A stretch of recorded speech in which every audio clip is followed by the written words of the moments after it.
우리는 지금 새로운 지능의 문 앞에 서 있습니다.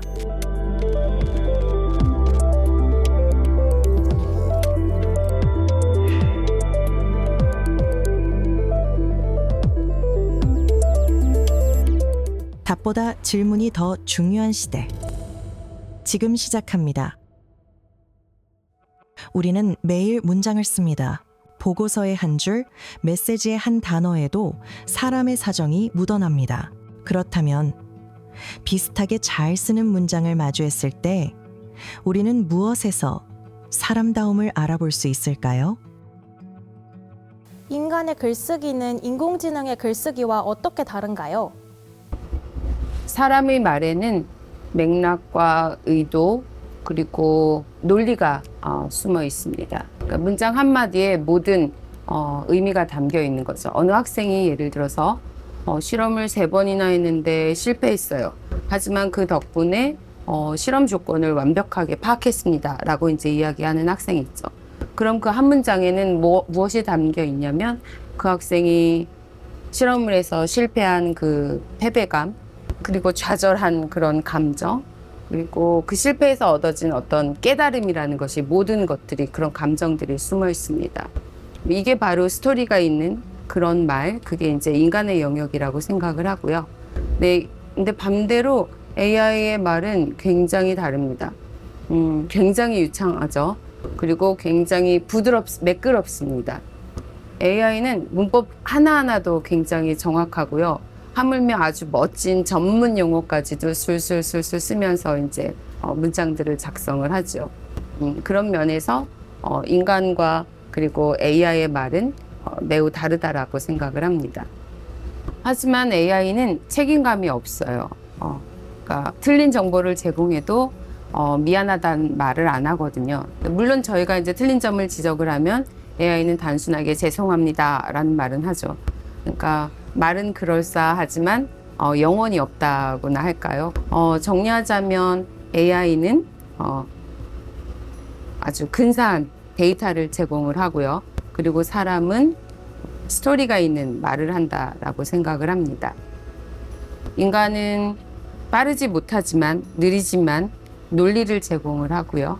그리고 AI는 굉장히 빠르긴 하지만 그 말 안이 굉장히 공허하다는 이야기를 하고 싶습니다.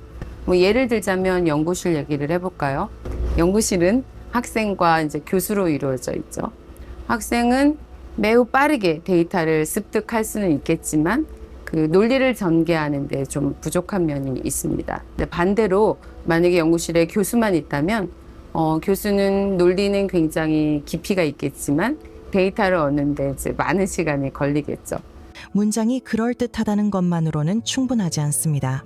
누가 말하고 어떤 경험에서 나왔고 책임을 감당할 수 있는지까지 함께 보게 되죠. 이 기준을 글쓰기 밖으로 넓혀보면 전공의 경계도 다시 보이기 시작합니다. AI 시대의 이공계가 아닌 학생들은 어떤 능력으로 인정받을 수 있을까요? 조금 오래된 얘기일 수도 있지만 인간은 예전부터 문과와 이과로 나눠져 있지 않았어요.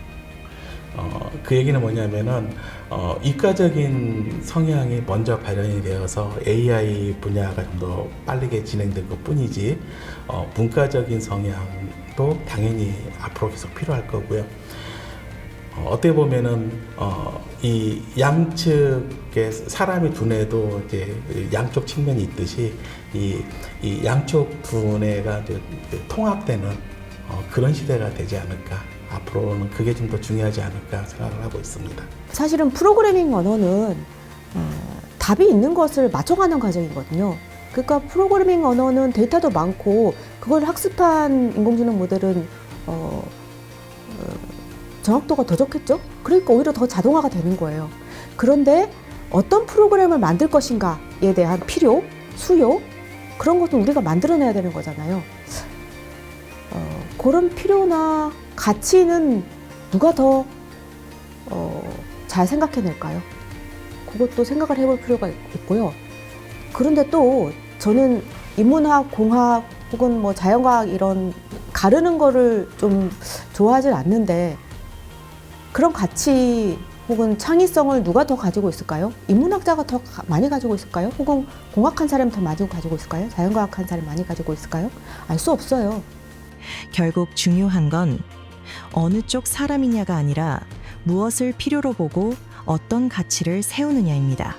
그럴수록 더 자주 돌아오는 질문이 하나 있죠. 빠르게 변하는 시기에 흔들리지 않게 나를 붙잡아주는 힘은 어디에서 만들어질까요? 제가 이제 나이가 들었으니까 젊은 세대에게 얘기하고 싶은 거는 이제 저는 칼날을 갈아라.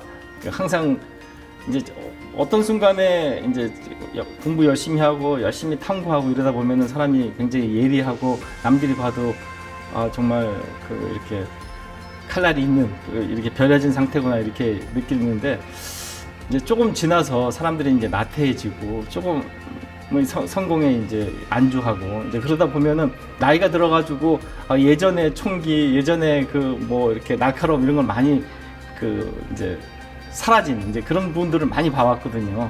사실 그런 거 선배들 보면서 항상 나는 그러지 말아야지. 진짜 뭔가 마음이 이렇게 움직일 수 있을 동안은 계속 뭔가를 탐구하고 뭔가를 만들어내야지 이렇게 그런 생각을 했거든요. 그래서 깊이는 하루아침에 생기지 않습니다. 그리고 그 깊이는 혼자만의 성취로 끝나기보다 다른 사람을 돕는 순간 더 단단해지기도 합니다. 그래서 어떤 시대든 함께 배우는 태도가 결국 실력을 만든다는 이야기가 이어집니다. 제일 중요한 게 이제 고리타분하지만 봉사정신이라고 좀 생각을 하거든요. 이제 학문이 AI 발달도 되고 하기 때문에 학문이 계속 융합이 됩니다. 내 기계공학 하나로만 하는 게 아니라 기계공학이랑 생명공학이랑 또 합쳐지고 전자공학이랑 합쳐지고 이런 다양한 분야들이 융합이 되는데 그 융합을 하기 위해서 가장 필요로 하는 게 봉사정신입니다. 이제 대학교 와가지고 뭐 다른 전공하는 학생들이 이런 걸 도와줘 했을 때 내가 그 학생을 도와주고 내 지식을 한없이 보여주고 그게 약간 봉사 같은 느낌으로 내 지식을 공유를 하고 그럼 그 친구도 지식을 공유하게 될 거고 그래야 이게 학문이 융합이 되거든요. 그래서 그런 앞으로의 AI와 학문 융합 이런 걸 위해서 이제 봉사정신이 좀 함양하는 게 가장 중요하지 않나 이렇게 보고 있습니다.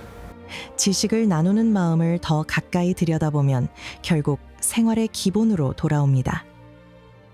거창한 결심이 아니라 사소한 순간의 선택이 사람의 품격을 만들기도 하니까요. 학생들한테 또 해주고 싶은 얘기는 양심 있게 살아라 라는 겁니다. 굉장히 기본적이게 길바닥에 침 뱉지 마라 하면 침 뱉지 말고 무당횡단 하지 마라 하면 무당횡단 하지 말고 그런 기본적인 걸 지켜야 내가 이제 정신도 건강해지고 아까 말씀드린 것처럼 봉사 정신이 거기서부터 생긴다고 보고 있거든요. 항상 수업 전에 가끔 이렇게 이런 말을 많이 하곤 합니다. 그래서 이런 다양한 학문과 이런 융합 정신, 그 다음에 이런 AI가 올 때 AI 이런 시대가 다가오지만 기본적으로 본인의 양심은 잘 지키고 그 기본적인 도덕은 잘 지켜라. 그게 제일 말하고 싶습니다. 네. 기술이 더 매끄럽게 말해주는 시대일수록 우리는 더 자주 사람의 말을 구분하려 합니다. 맥락과 책임, 그리고 삶에서 길어올린 이야기. 결국 남는 건 무엇을 얼마나 빨리 해냈는지가 아니라 어떤 태도로 배우고 누구와 무엇을 나누며 어떻게 살아냈는지일지도 모릅니다.